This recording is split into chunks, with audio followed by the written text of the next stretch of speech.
कहानी। अब समय आता है कहानी का। बच्चों, आज हम आपको एक ऐसे बच्चे की कहानी सुनाते हैं जिन्होंने अपनी अंतरात्मा की आवाज को सुना और माना तो अपने परम लक्ष्य को प्राप्त करने में वे सफल हो गए। तो शुरू करते हैं आज की कहानी। हमारी आज की कहानी का शीर्षक है वो एक दिन जरूर ऊंचाई को छूता है जो।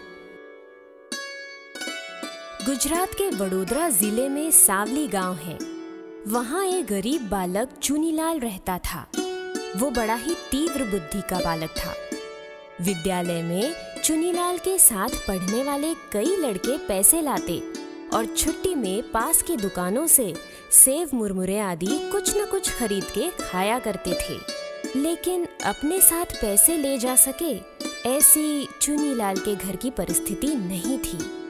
उसने अपने मन को समझा बुझा कर काबू में रखा था, परंतु फिर भी एक दिन उसके मन में लालच पैदा हो गया।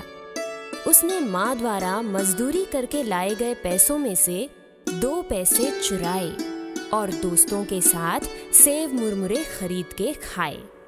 इससे चुनीलाल की जिह्वा को कुछ क्षणों के लिए सुखाभास तो मिला, लेकिन थोड़े ही समय बाद उसकी अंतरात्मा ने लानत बरसाना चालू कर दिया।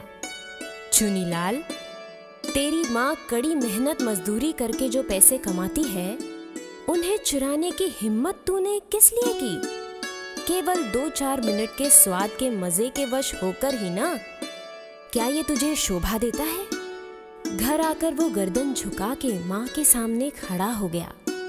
माँ ने पूछा, चुनिया, तेरा चेहरा इतना उतरा क्यों है?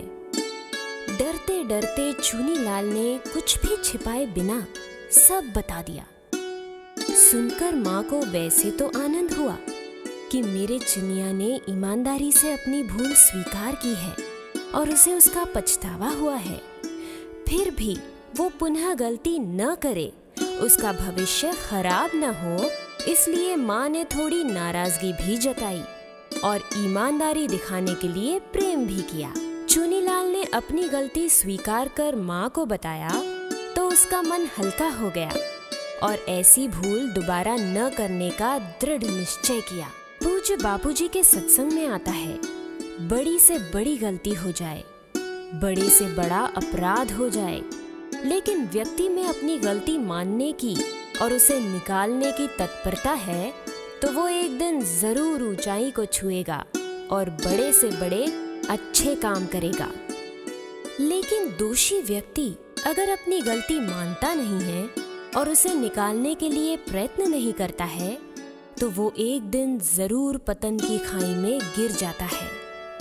यही बालक चुनीलाल आगे चल के अपने सद्गुरु के कृपा प्रसाद को आत्मसात कर पूज्य मोटा के नाम से प्रसिद्ध संत हुए। सीख, जिसने भी अपनी अंतरात्मा की आवाज को सुना, उसका अनुकरण किया, वो साधारण से साधारण व्यक्ति भी महान बन जाता है और उसका मानव जीवन सार्थक हो जाता है। तो कैसी लगी बच्चों आपको आज की ये कहानी? इस कहानी से संबंधित कुछ प्रश्न भी आपसे हम सत्र के आखिर में पूछेंगे।